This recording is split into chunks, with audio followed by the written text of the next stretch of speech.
Hello friends, हम बात कर रहे थे किसके बारे में? एसिड बेस और सॉल्ट के बारे में। तो हमने लगभग 2 क्लासेस जो है उनके बारे में डिस्कस कर लिया है। तो किस प्रकार से एसिड होता है, क्या बेस होता है, उसके बारे में सारी की सारी चीजें हमने देख ली है। तो आज हमारी क्लास के अंदर जो भी एक दो चीजें आपके सामने मैं बता देता हूँ कि एक दो चीजें यहाँ पर छूटी हुई है। जैसे मान लो शुक्र ग्रह जो है उसके ऊपर किस तरीके के सॉल्ट में पूछ सकता है, तो आप याद रखें। चलो बात करते हैं अपन इसकी शुक्र ग्रह की। यहाँ से तो शुक्र ग्रह के अंदर क्या होता है, एक लाइन लिखी हुई है एनसीईआरटी में कि शुक्र ग्रह जो है उसके ऊपर क्या होंगे, सल्फ्यूरिक अम्ल के बादल होते हैं। सल्फ्यूरिक अम्ल जिसे अम्लों का राजा कहते हैं, सल्फ्यूरिक अम्ल, सल्फ्यूरिक अम्ल, सल्फ्यूरिक अम्ल। तो जिसे अम्लों का क्या कहते हैं, राजा कहते हैं। तो सल्फ्यूरिक अम्ल जो है इसे अम्लों का राजा कहते हैं। और इसको अपन क्या बोलेंगे, नॉर्मल से बात करें तो शुक्र ग्रह पर किसके बादल पाए जाते हैं, सल्फ्यूरिक अम्ल से पाए जाते हैं। तो यहाँ पर अगर मैं लिखूं इसका केमिकल फॉर्मूला अगर लिखूं तो ये होगा H2SO4, H2SO4। तो नॉर्मल सी बात है। तो एक लाइन याद रख लें, हो सकता है कि पूछी मिल जा सके, अगर नहीं पूछी जाती तो कोई बात नहीं। तो थोड़ा सा आपको पता होना चाहिए कि शुक्र ग्रह जो है उसके ऊपर किस प्रकार के बादल प्रेजेंट होते हैं, सल्फ्यूरिक अम्ल के। ठीक है, तो यहाँ पर ये चीज आपको क्लियर हो चुकी है। देखिए यहाँ से अपन बात करते हैं, बढ़ते हैं अपन टॉपिक की तरफ, जिसके अंदर अपन बात करेंगे आज कि पीएच के बारे में हमने डिस्कस कर लिया। ठीक है, अब बात करते हैं पीएच का महत्व क्या है, क्यों जरूरी है पीएच, किसी भी पदार्थ के अंदर पीएच जरूरी क्यों होता है, इसके लिए क्या इंपॉर्टेंस है, क्यों करते हैं पीएच का मापन। तो आज इसी के बारे में अपन देखेंगे कि किस प्रकार से हम पीएच माप करके कौन कौन सी चीजों को ठीक कर सकते हैं, उनका इलाज किया जा सकता है। ठीक है, तो चलिए बढ़ते हैं, अब आ जाइए, अब मेन पॉइंट की तरफ बढ़ते हैं। तो यहाँ मैं सबसे पहले बात करता हूँ, मैं हेडिंग लगाता हूँ पीएच का महत्व, importance of pH, importance of यहाँ पर लिख देता हूँ डायरेक्टली पीएच का महत्व क्यों जरूरी है, क्यों महत्वपूर्ण है पीएच। तो पीएच का महत्व में सबसे पहली बात अगर हम करें तो यहाँ पर एक चीज आप याद रखेंगे, फर्स्ट बात जो है वो ये है कि पीएच जरूरी क्यों है। पीएच के द्वारा क्या होगा, लगभग ऐसे मान के चलो जैसे अपन खेत की बात करें, है ना, तो खेत के अंदर क्या होगा, बहुत सारे हम प्लांट लगाते हैं। तो प्लांट लगाते हैं, कई बार क्या है प्लांट वृद्धि नहीं कर पाते, हमें नहीं पता चलता कि किस प्रकार की पोषक तत्वों की इसके अंदर कमी चल रही है। तो अगर आप पहले से ही मिट्टी की जांच करवा लें, मिट्टी का पीएच चेक करवा लें, उसके अंदर किस प्रकार के पोषक तत्वों की रिक्वायरमेंट है, मिट्टी अम्लीय ज्यादा है, मिट्टी क्षारीय ज्यादा है, किस प्रकार की नेचर उस मिट्टी की हो चुकी है, उसके अकॉर्डिंग अगर हम उसके ऊपर कार्य करेंगे तो उसके द्वारा जो फसल पैदावार होगी उस मिट्टी में, तो वो क्या होगी, अच्छी क्वालिटी की होगी, उत्तम क्वालिटी की होगी। तो यही हमें पता करना है। तो पीएच के द्वारा क्या करते हैं, हम मिट्टी का मापन करते हैं। तो क्या करते हैं, मिट्टी का मापन करते हैं, मिट्टी का पीएच मापन करते हैं।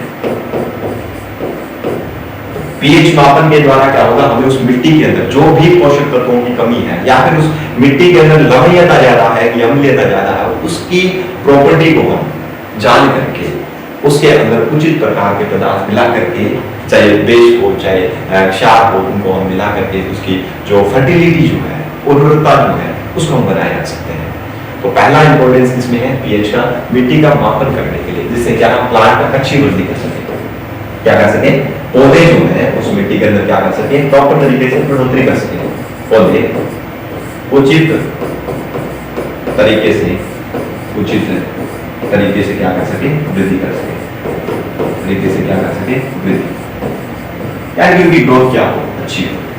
बात समझ में आ गई। तो यहाँ पर आपको ये चीज याद रखनी है कि पीएच का इंपॉर्टेंस क्या है। हम बहुत सारी चीजें पढ़ते हैं, है ना, बहुत सारी चीजें पढ़ते हैं कि पीएच है, पीएच है, पीएच है। तो पीएच का इंपॉर्टेंस भी तो पता होना चाहिए क्या है। तो पीएच का इंपॉर्टेंस सीधी सी बात है कि मिट्टी का पीएच वैल्यू जो है हम उसको क्या करके पता करके उसके अंदर जो भी मिट्टी के अंदर जो भी पोषक तत्वों की कमी है या फिर उसकी मिट्टी की अम्लीयता और क्षारीयता जो है उसका मापन करके हम उसके अंदर उचित पदार्थ मिला करके उस मिट्टी को अच्छी उपजाऊ बना सकते हैं, जिससे उसके अंदर पैदा होने वाले जो पौधे हैं वो अच्छी तरीके से ग्रोथ कर सके, उनका डेवलपमेंट अच्छा हो सके। इसलिए ये जरूरी है। क्लियर है। दूसरी बात, सेकंड बात जो है वो यहाँ पर ये है कि अगर आप पीएच का मापन करते हो, यहाँ पर बात करते हैं पीएच, तो हमारे अंदर एक मैं बताता हूँ पेट की अम्लता को दूर किया जा सकता है। जो एसिडिटी जो है, उधर में जो अम्लता है, उधर में अम्लता, उदर में अम्लता जो है उसको दूर किया जा सकता है। अम्लता को क्या कर सकते हैं? दूर कर सकते हैं। अम्लता को दूर किया जा सकता है, दूर कर सकते हैं। किसके माध्यम से? पीएच के माध्यम से। अब कैसे कर सकते हैं? तो ये चीज आपको थोड़ी सी जाननी है या पेट की अम्लता को दूर कैसे किया जा सकता है, उदर की अम्लता को दूर कैसे कर सकते हैं। तो इसके अंदर एक बात बताता हूं आपको। यहां पर एक चीज याद रखनी है कि हमारे स्टमक जो है, उदर जिसको अपन बोल रहे हैं, इंग्लिश में इसको क्या बोलते हैं? स्टमक। तो देखिए स्टमक जो है जिसको अपन अमाशय बोलते हैं, स्टमक जिसको अपन क्या बोलते हैं? अमाशय बोलते हैं। अब देखिए इस अमाशय के अंदर क्या होगा? अमाशय के अंदर यहां से इस अमाशय के अंदर ये होगा कि जो इसके अंदर जो अमाशय की जो दीवार होती है, वॉल्स जो होती है, वॉल्स यानी कि दीवारें, उन दीवारों के अंदर एक कुछ ग्लैंड्स पाए जाते हैं, कुछ ग्रंथियां पाई जाती हैं, उनको बोलते हैं जठर ग्रंथि। कौन सी ग्रंथियां बोलते हैं? जठर ग्रंथि। इसको इंग्लिश में बोलते हैं गैस्ट्रिक ग्लैंड्स। क्या बोलते हैं? Gastric glands. Gastric glands, gastric glands. ठीक है, तो अमाशय की जो दीवारें होती है वहां पर कुछ ग्रंथियां पाई जाती है, इसको अपन गैस्ट्रिक ग्लैंड्स बोलते हैं या फिर जठर ग्रंथियां बोलते हैं। अब ये ग्रंथियां हैं, तो ग्रंथियां हैं, उनसे कुछ सिक्रेशन होगा, स्राव होगा। तो यहां से इन ग्रंथियों से जो सिक्रेशन होगा, जो स्राव होगा, वो होता है जठर रस, गैस्ट्रिक जूस जिसको बोलते हैं। क्या बोलते हैं? जठर रस। इसको अपन इंग्लिश में बोलते हैं gastric juice. Gastric juice, gastric juice. ठीक है, तो ग्रंथियां है वो क्या छोड़ेगी? गैस्ट्रिक जूस छोड़ेगी। अब गैस्ट्रिक जूस में 3 प्रकार के पदार्थ पाए जाते हैं। हमें यहाँ पर सिर्फ ये नहीं पता करना कि यार कौन सा पदार्थ है, किस प्रकार से यहाँ पर वर्क करता है, हमें ये नहीं पता करना। हमें ये पता करना है कि यार ये जठर रस जो है, इसके अंदर इसका क्या ताल्लुक है उदर में अम्लता को दूर करना, या अम्लता ये कुछ वैसा कर रहा है। कैसे कर रहा है कि जठर रस के अंदर 3 प्रकार के पदार्थ प्रेजेंट होते हैं। 3 टाइप्स के जो मैटर्स जो है उसके अंदर इंक्लूड होते हैं। सबसे पहले बात करें पेप्सिन। कौन सा? पेप्सिन पदार्थ होता है, और एक होता है इसके अंदर जिसको अपन बोलते हैं पेप्सिन के अलावा HCl, hydrochloric acid. Hydrochloric acid जिसे क्या बोलते हैं? सॉल्ट ऑफ एसिड बोलते हैं। ठीक है, चलिए आगे बात करते हैं। इसके अंदर एक और पाया जाता है श्लेष्मा। तो गैस्ट्रिक जूस जो है उसके अंदर 3 प्रकार के पदार्थ होते हैं, पेप्सिन, HCl और श्लेष्मा। ठीक है, अब बात ये करते हैं कि जब आप भोजन खाते हो तो कुछ टाइम क्या होता है, कई बार अपच की स्थिति हो जाती है, डाइजेशन भोजन का नहीं होता, भोजन का सही पाचन नहीं होता है, उस सिचुएशन को बोलते हैं अपच की स्थिति। समझ में आ रही है बात? तो जब अपच की स्थिति आ जाती है, डाइजेशन प्रॉपर तरीके से नहीं हो पाता है, अपच की स्थिति आ जाती है कि भोजन का पाचन सही नहीं हो पाता है, उस कंडीशन में उदर के अंदर, किसके अंदर? उदर जो है, स्टमक जो आपका है, उसके अंदर HCl जो है, इसकी जो मात्रा जो है वो क्या हो जाती है? बढ़ जाती है। HCl की मात्रा क्या हो जाती है? बढ़ जाती है। अब HCl की मात्रा अगर बढ़ गई तो इस पर इफेक्ट क्या पड़ेगा? तो HCl की मात्रा बढ़ेगी तो इसका मतलब आप जानते हो कि HCl क्या होता है? अम्ल होता है। ठीक है, अम्ल होता है। HCl क्या होता है? अम्ल होता है। और अम्ल की मात्रा बढ़ने से जो अंदर का जो वातावरण जो है वो अम्लीय हो जाता है। कैसा हो जाता है? अम्लीय हो जाता है। अंदर का वातावरण कैसा हो जाता है? अम्लीय वातावरण हो जाता है। अब ये अम्लीय वातावरण हो गया, ठीक बात है, अच्छी बात है कि अम्लीय वातावरण हो गया।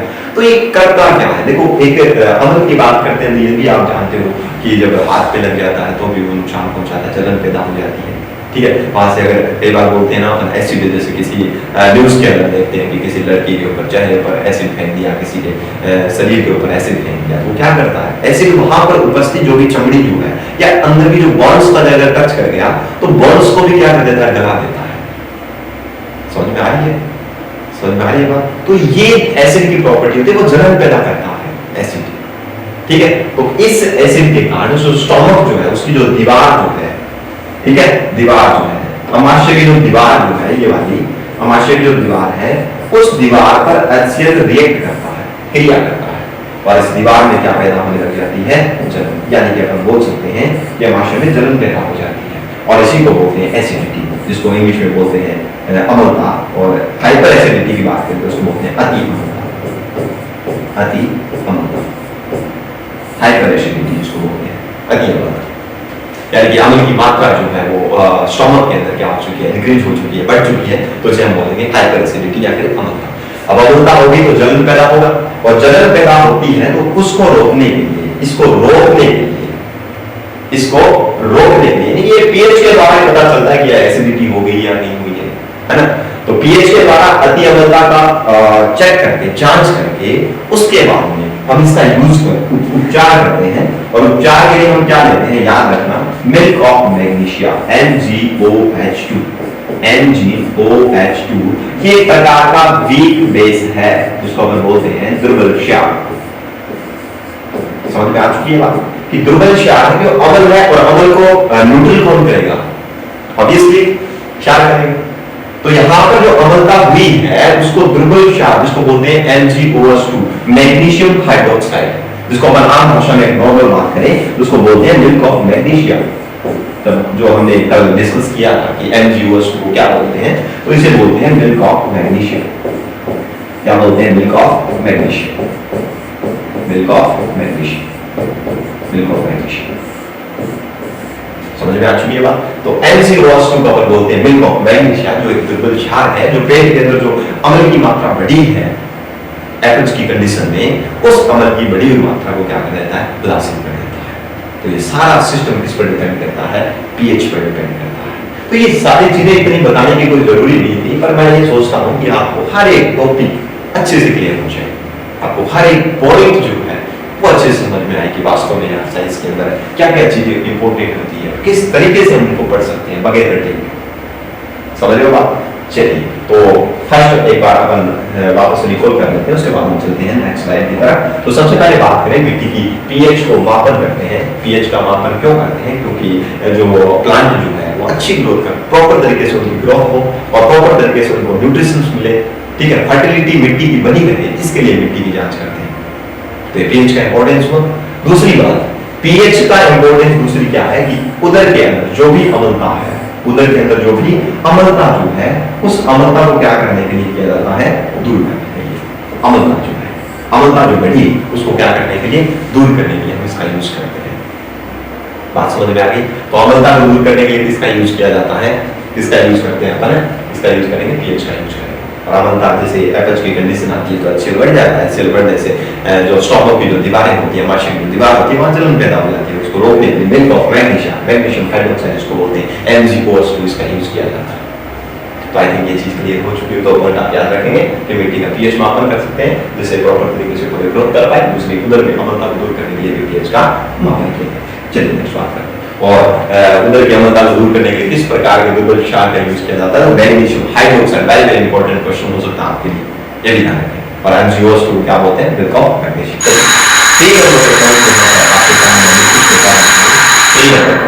वो 3 नंबर पॉइंट है कि पीएच का और किसके अंदर इंपॉर्टेंट रोल प्ले हो सकता है। दूसरी बात है कि दंत क्षय जो हो रहा है, पीएच के मापन के द्वारा हम दंत क्षय को रोक सकते हैं। दंत क्षय, दांतों का खराब होना, यह भी पीएच के अंदर कम होता है। दंत क्षय जो है वो भी पीएच को रोक सकता है। दांतों का खराब होना कैसे रोक सकता है, तो मैं बता देता हूँ आपको। एक चीज है कि जैसे मान लो आपने भोजन ग्रहण किया है ना, भोजन किया, यदि देखो मुख का जो मुंह जो है उसका जो नॉर्मल जो पीएच वैल्यू जो है वो 5.5 कितनी होती है, 5.5 या ऑलमोस्ट कहीं पर लिखा होगा 5.6 होगा। तो पीएच कितना होता है मुंह का, लगभग 5.5 या फिर 5.6। तो घबराने की जरूरत नहीं है, 5.6 और 5.5 के अंदर से आपको ज्यादा प्रॉब्लम्स क्रिएट नहीं होगी कि 5.5 है या 6 है। एनसीईआरटी अगर मानो तो आप 5.5 याद रख सकते हो कि मुंह का जो पीएच वैल्यू होता है वो कितना होता है, 5.5। आते हैं अपने पॉइंट पर कि यार मुख के अंदर फिर पीएच की वैल्यू फिर कम क्यों होती है, दांत खराब क्यों होते हैं। दांत खराब इस वजह से होते हैं कि मुंह का जो पीएच वैल्यू है 5.5 से कम हो जाता है। और होता कैसे है ये भी बता देता हूं मैं। मुख के अंदर जब आप क्या ग्रहण करते हो, भोजन ग्रहण करते हो, एक एक पॉइंट समझते जाओगे तो आपको ये सारी चीजें इजी हो जाएगी। भोजन ग्रहण करते हो और ये भोजन जाकर के आपके टीथ के अंदर, दांतों के अंदर क्या हो जाता है, जमा हो जाता है, दांत में जमा हो जाता है। दांत के अंदर किसमें जमा हो जाएगा, दांत में जमा हो जाएगा। अब ये दांत में जमा तो हो जाएगा, निश्चित तौर पर हम कह सकते हैं कि दांत के अंदर जमा हो जाएगा। तो दांत में जमा हो जाएगा तो क्या होगा, देखो दांत के ऊपर एक आवरण पाया जाता है जिसको अपन दंत वलक बोलते हैं। आवरण, इसको अपन क्या बोलते हैं, दंत वलक। दंत वलक कहते हैं। और इस दंत वलक का नाम है इनेमल। क्या नाम है, इनेमल। इसका क्या नाम है, इनेमल। क्या नाम है, इनेमल। अभी इनेमल जो है, इसका अगर रासायनिक नाम की अगर मैं बात करूं तो इसका नाम होता है कैल्शियम हाइपोक्सी एपेटाइट। क्या नाम होता है, जो एनसीईआरटी ने साफ साफ मेंशन कर रखा है कि भाई साहब इनेमल जो है इसका नाम होता है, क्या होता है, कैल्शियम हाइड्रोक्सी एपेटाइट। तो मैं लिख देता हूं उसका केमिकल नेम भी, calcium hydroxyapatite. Calcium hydroxyapatite. Hydroxyapatite. अब बताइए किसी को कोई प्रॉब्लम है? कैल्शियम हेपेटाइट मैंने क्यों लिखा है, आप समझ सकते हो कि कैल्शियम हेपेटाइट का मतलब है कि जो इनेमल जो है इसका रासायनिक नाम है कैल्शियम हेपेटाइट, हाइड्रोक्सी एपेटाइट। अब देखो हाइपोक्सी एपेटाइट, सॉरी, अब देखिए यहाँ पर कि जब मुंह के अंदर, जब आप मुंह से अगर जब भोजन ग्रहण करते हो, आप जब आप भोजन खाते हो तो उस कंडीशन में भोजन के कुछ कण जो है, कई बार आप खाना खाने के बाद में मुंह वॉश भी करते हो, पर क्या होता है कि कुछ भोजन के जो पार्टिकल्स जो है, कण जो है, वो दांतों के बीच में फंस जाते हैं। और दांतों के बीच में फंसने से क्या होगा कि दांत जो है इनके बीच में भोजन के कण रह जाते हैं, फूड पार्टिकल्स। भोजन जो कण है वो दांत में रह जाते हैं। और दांत में रहने से क्या होगा कि दांत के अंदर जो मुंह के अंदर जो बैक्टीरिया होते हैं, वो बैक्टीरिया इन भोजन के कणों पर क्या करेंगे, क्रिया करेंगे। और क्रिया करने से एसिड का एक्सक्रीशन करेंगे, एसिड छोड़ेंगे, एसिड में उसको कन्वर्ट कर देंगे अम्ल में। और अम्ल जैसे बनेगा तो क्या होता है, मुंह का पीएच वैल्यू कितनी, नॉर्मल पीएच वैल्यू 5.5, और जो भोजन दांतों के अंदर रह गया वो भी अब कन्वर्ट कर रहे हैं बैक्टीरिया किसमें, अम्ल में।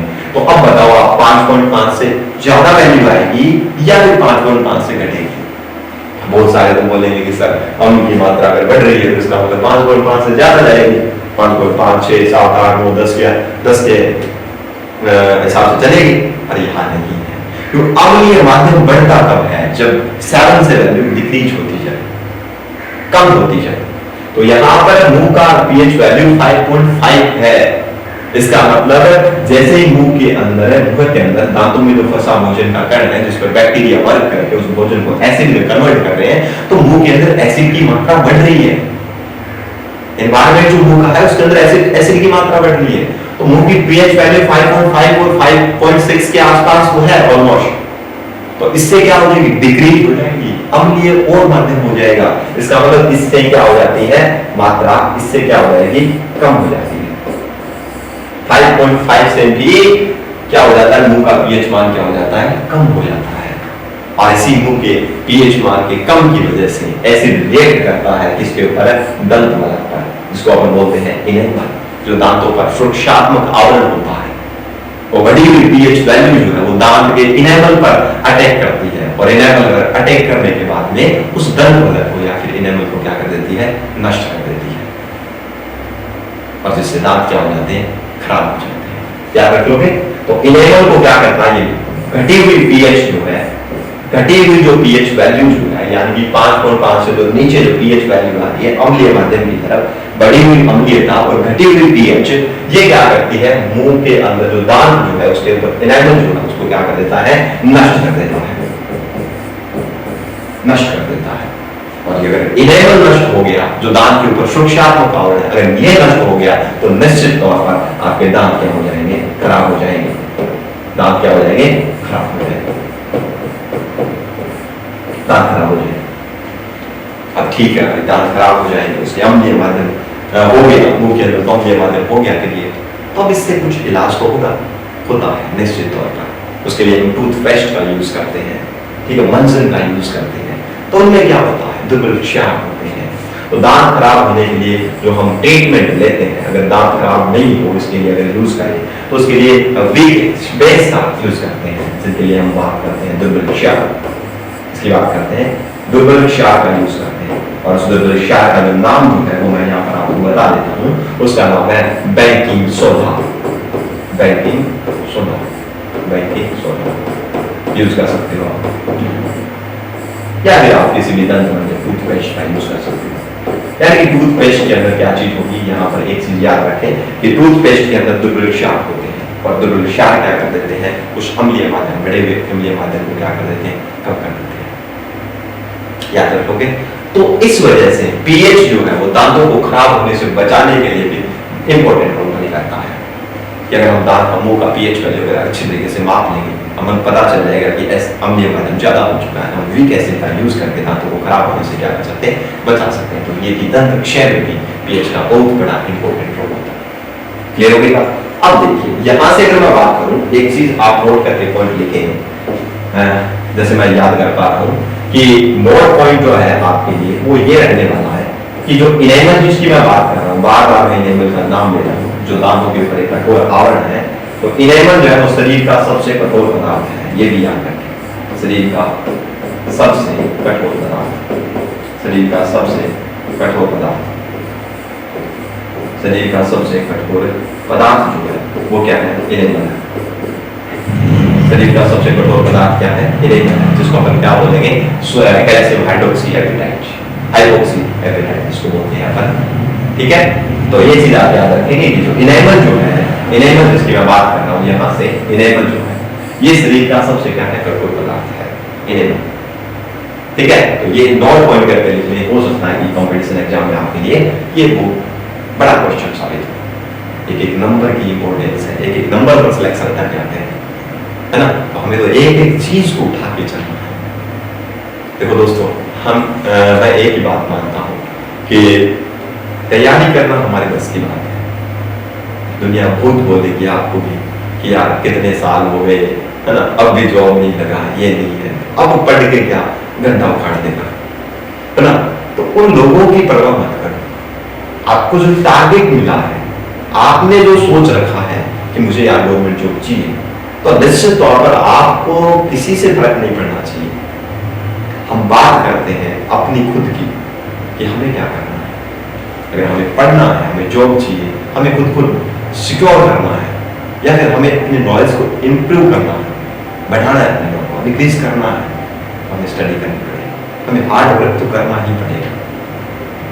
ठीक है, तो किसी से भी जो भी बोले, इस तरीके की नेगेटिविटी आपके अंदर फैलाए, आप जस्ट उनसे दूर हो जाओ, क्योंकि वो बंदे हैं। एक बात वो भी होती है, अगर वो नेगेटिविटी फैलाते हैं तो उनको पॉजिटिव लो, ये कस के ऐसे दम लगाओ, यार तू बोल रहा है ना मेरा सिलेक्शन नहीं होगा, मुझे ये नहीं आएगा, वो नहीं आएगा, मैं करके दिखाऊंगा। आपके अंदर वो एक जुनून होना चाहिए, उनकी बातों को नेगेटिव ना लेकर के, हताश होकर बैठने से अच्छा है उनको बात को एक पॉजिटिव वे में लेकर के, फुल ऑफ एनर्जी के रूप में आप उनका कॉन्फिडेंटली जब सिलेक्शन हो जाए, या फिर जब आप खुद के पैरों पर खड़े हो जाओ, तब उनको आप आसानी से जवाब दे सकते। तो किसी से हताश नहीं होना है, आराम से कंसंट्रेट करके हमें स्टडी करनी है, और जब तक हम खुद को कंसंट्रेट नहीं कर पाएंगे दोस्तों, मेरे हिसाब से किसी भी मुकाम पर हासिल नहीं कर पाएंगे। ठीक है, चलिए बढ़ते हैं। आइए, हमने बात की इनेमल की, जो शरीर का सबसे क्या है, कठोर पदार्थ है। ये भी पीएच में very very important role play करता है। दंत क्षय के अंदर पीएच का बहुत बड़ा इंपॉर्टेंट रोल होता है। ठीक है, इनेमल जिसको अपन बोलते हैं कैल्शियम हाइड्रोक्सी एपेटाइट। देखिए दोस्तों, यहाँ तक आज तक जो है, जो भी बुक्स आई है एनसीईआरटी के अलावा, मैंने तो देखो ये नाम जो है वो कहीं नहीं पढ़ा। अगर बात करें फर्स्ट टू 10th की बात करें, उन बुक्स में तो आई थिंक मेरे अकॉर्डिंग तो नहीं लगता कि एनसीईआरटी के अलावा किसी बुक्स में ये दे रखा है ना। तो अगर दे रखा है तो हमें ये याद रखना भी जरूरी है। ठीक है, तो चलिए नेक्स्ट पॉइंट की बात करते हैं। तो यहाँ पर ये चीज आपको पता चल गई। अब एक चीज जो है इसके अंदर दे रखी है, आपको पता है कि मधुमक्खी जब डंक मारती है, मधुमक्खी हनी बीज को बोलते हैं मधुमक्खी, तो उससे क्या निकलता है, ऑब्वियसली एसिड निकलता है। मधुमक्खी का जो डंक होता है उसमें भी क्या निकलता है, एसिड निकलता है। अब एसिड निकलता है, उसके लिए हम क्या यूज करते हैं, एसिड के लिए हम यूज करते हैं यहाँ पर कि हम किसी बेकिंग सोडे के द्वारा ठीक कर सकते हैं, क्योंकि ये तो अम्ल है, अम्ल छोड़ेगा। और अम्ल का इलाज क्या है, दुर्बल क्षार। क्या इलाज है, दुर्बल क्षार है। तो दुर्बल क्षार है, इसका मतलब थोड़ी बहुत अपने को जलन होती है, जैसे मधुमक्खी अपन डंक मार देती है या फिर चिमटी हमें डंक मार देती है तो जलन पैदा होती है। उसके लिए दुर्बल क्षार का यूज करते हैं। किसका यूज करते हैं? दुर्बल क्षार का। ठीक है, जैसे NaHCO3 इसको मैं बोलता हूँ सोडियम बाइकार्बोनेट, जिसका रासायनिक नाम है बात करेंगे बनाएंगे। ठीक है, जिसको नॉर्मली मैं बात करूँ जिसको बेकिंग सोडा कहते हैं। क्या बोलते हैं? Baking soda. Baking soda, baking soda क्या बोलेंगे? बेकिंग सोडा बोलेंगे। तो दोस्तों बेकिंग सोडा जो है वो मधुमक्खी जो डंक मारती है उस डंक के अंदर बेकिंग सोडा क्या होता है? काम में लिया जाता है। मधुमक्खी के डंक के अंदर जो जलन पैदा होती है एसिड की वजह से उसको दूर करता है बेकिंग सोडा, दुर्लक्षण। अब एक और क्वेश्चन यहाँ पर आता है जो बॉक्सेस है, क्योंकि बॉक्सेस वाले ना एनसीईआरटी में जो बॉक्स में दिया होता है कई बार एनसीईआरटी वो उठा लेती है। अब बच्चों के एग्जाम के अंदर बहुत सारे क्वेश्चन ऐसे होते हैं जो बॉक्स के अंदर उठा लिए जाते हैं। तो कोई बना के यार साफ सुथरा बढ़िया दे रखा है और हम सोचते हैं यार इससे कोई डिस्क्रिप्शन दे रखा होगा और वो छोड़ के चले जाते हैं और फालतू में वही क्वेश्चन सामने को देखकर दिख जाता है और वहां पर हेडेक शुरू हो जाती है। तो थोड़ा सा हमने को थोड़ा कोऑपरेट करना है सभी चीजों के साथ में, हम सभी चीजें एक साथ कंबाइन करके चलनी है। एक भी को छोड़ना नहीं है। अगर हम छोड़ेंगे नहीं हमारा सिलेक्शन हो सकता है, इसमें हिम्मत ही नहीं है हमारा सिलेक्शन हो सकता है ना। चलिए तो यहाँ पर बात करता हूँ नेटल प्लांट जो होता है, नेटल प्लांट, नेटल पौधा जो होता है। अब नेटल पौधे के अंदर जो पत्तियां होती है ना उसके आगे की तरफ एक नुकीला सिरा सा होता है। नेटल प्लांट जो होता है उसकी जो पत्ती होती है उसके आगे नुकीला सिरा होता है। जैसे ही हमारा हाथ उसके स्पर्श कर जाता है तो नुकीला सिरा अंदर की तरफ जा करके हमें जलन पैदा करता है। अब जलन पैदा कर दिया यानी मेथनोइक एसिड की वजह से करता है। किसकी वजह से करता है? इस पौधे से कौन सा एसिड निकलता है? मेथनोइक एसिड, उसको अपन फॉर्मिक एसिड बोलते हैं। मेथनोइक एसिड उसको अपन क्या बोलते हैं? Formic acid. तो रिकॉल करें कि फॉर्मिक एसिड या मेथनोइक एसिड मैंने कहां पर आपको बताया था। जल्दी जल्दी आपके माइंड में रिकॉल होना चाहिए। अगर आपने पहले वाली क्लासेस देखी है मेथनोइक का हमने बात की थी चिंटी के तहत में, जिसको मैं बोल रहा हूं फॉर्मिक एसिड। तो नेटल का प्लांट जो है, नेटल का जो प्लांट भी है उसके द्वारा जो उसके स्पाइक्स होते हैं, सूल जो होते हैं पत्ती के आगे की ओर, वो क्या कर देते हैं? मेथनोइक एसिड अपने शरीर के अंदर छोड़ देते हैं। जिसकी वजह से क्या होता है? जिसकी वजह से क्या होता है कि हमारे शरीर के अंदर क्या पैदा होने लग जाती है? जलन पैदा होने लग जाती है। और इसी जलन का जो उपचार वो एक प्लांट के थ्रू है, इसको बोलते हैं डॉग पालक। डॉग पालक, अब डॉग पालक जो है इसकी पत्ती जो होती है, इसकी लीफ जो है, पत्ती जो है, इसको रगड़ करके हम क्या करते हैं? उस जलन को शांत करते हैं। इलाज है, हर चीज का इलाज है। कोई बोलते होंगे कि यार इस चीज का सॉल्यूशन नहीं है, सभी चीजों का सॉल्यूशन है अगर वो ऑथेंटिक है, अगर उनका कोई अस्तित्व है तो उनका सॉल्यूशन भी समझ है ना। तो थोड़ा सा अपने आप को एक राइट वे में लेकर के हमें सोचना है कि चीजों को किस तरीके से हम इम्प्रूव कर सकते हैं। ठीक है, बात क्लियर हो चुकी है। या दोबारा देख लीजिए कि दंत विषय क्या होता है। वो का पीएच मान नॉर्मली देखिए तो 5.5 और 5.6 के आसपास होता है। तो भोजन खाते हैं तो भोजन के जो छोटे कण दांतों के अंदर फंस जाते हैं, जिसकी वजह से कुछ बैक्टीरिया जो दांतों पर में फंसे हुए भोजन पर रिएक्ट करते हैं, जिससे दांतों के ऊपर चढ़ा हुआ इनेमल जो है वो ज्यादा एसिड की मात्रा की वजह से वो नष्ट हो जाता है। इनेमल का जो नाम जो है रासायनिक नाम कैल्शियम हाइपोक्सी एपिटाइट जिसको बोलते हैं अपन, और इनेमल जिसको बोलते हैं। इनेमल शरीर का सबसे क्या है? कठोर पदार्थ है जो मेंशन करते हैं। शरीर का सबसे कठोर पदार्थ कौन है? इनेमल है। जैसे प्रकृति का सबसे कठोर पदार्थ जिसको हीरा को मानते हैं, इसी प्रकार से इनेमल जो है शरीर का सबसे कठोर पदार्थ होता है। चलिए अब दांत खराब हो तो उसके लिए इसका यूज करेंगे दुर्बल क्षार यानी टूथपेस्ट वगैरह का यूज करेंगे, जिसके अंदर बेकिंग सोडा वगैरह कुछ दुर्बल क्षार बनाए जाते हैं जो बढ़ी हुई पीएच को क्या कर देते हैं? सॉरी घटी हुई पीएच को, अम्लीय पीएच को क्या कर देते हैं? कम कर देते हैं। ठीक है, जिससे दांत खराब नहीं होते। दूसरी बात मैं बात करूँ कि नेटल प्लांट जो है या मधुमक्खी का जो डंक है उसके अंदर भी अम्ल होता है और दुर्बल क्षार से बेकिंग सोडा से भी उसको ठीक किया जा सकता है। दूसरी बात नेटल प्लांट जो है उसके अंदर जो स्पाइक्स होते हैं, पत्ती के आगे के जो सूल से होते हैं, उनको उनके अंदर मेथनोइक एसिड होता है। जैसे टच करते हैं वो बॉडी को तो मेथनोइक एसिड बॉडी के अंदर चला जाता है और वहां पर जलन पैदा होती है और उसको ठीक करने के लिए प्लांट होता है, इसको डॉग प्लांट बोलते हैं, डॉग पालक, और उसकी पत्ती को रगड़ करके वहां पर जलन को क्या किया जाता है? ठीक किया जाता है। आई थिंक ये चीज आपको भी क्लियर हो चुकी है। दोस्तों कैसे है, क्या लग रहा है आपको? कुछ लग रहा है यहाँ पर कुछ अलग चीजें दिख रही है जो आपको समझ में नहीं आ रही? बताइए कि ये चीज मेरे को समझ में नहीं आ रही। कहाँ समस्या है? समस्या हम पढ़ नहीं रहे, इसी वजह से है ना। क्लियर है बात? चलिए आइए अब बात करते हैं आगे की तरफ। जो हमारा जो नया जो टॉपिक अब स्टार्ट होने वाला है, जिसको अपन बोलते हैं, जैसे मैं बात करूँ कुछ सॉइल है, कुछ क्या है सॉइल की बात करते हैं। हमने एसिड बेस की बात कर ली है, तो हम अब बात करते हैं सॉइल की, लवण, इसकी बात करते हैं, लवण की बात करते हैं। ठीक है, तो ठीक है, देखते हैं अपन लवण की बात जो है वो थोड़े से नेक्स्ट वीडियो के अंदर बात करेंगे। क्यों बात करेंगे? ये वीडियो क्या है कि थोड़ा सा लंबा होने की वजह से हम बोरियत फील करते हैं। सामने वीडियो का देखते हैं, वीडियो चलता रहता है, वहां पर देखते हैं यार इतने टाइम का वीडियो है, 1 घंटे का वीडियो, यार ये तो नहीं देखा जाएगा, है ना। तो थोड़ी सी इस तरीके की सिचुएशन हमारे माइंड में क्रिएट हो जाती है। तो इसलिए मैं ये जो टॉपिक जो है वो आज ही अपलोड कर रहा हूँ, अभी इस क्लास के अपलोडिंग के बाद में जस्ट ही करूँगा। पर वीडियो थोड़ा छोटा रखने का मेरा मेन पर्पस यही है कि आपको ये सारी की सारी चीज़ें जो है वो क्लियर हो जाए। ठीक है, तो दोस्तों मिलते हैं नेक्स्ट वीडियो में इसी उम्मीद के साथ कि आपको सारा का सारा कंसेप्ट जो है एकदम अच्छे तरीके से कवर हो रहा है। तो मिलेंगे नेक्स्ट वीडियो में। जय हिंद, जय भारत।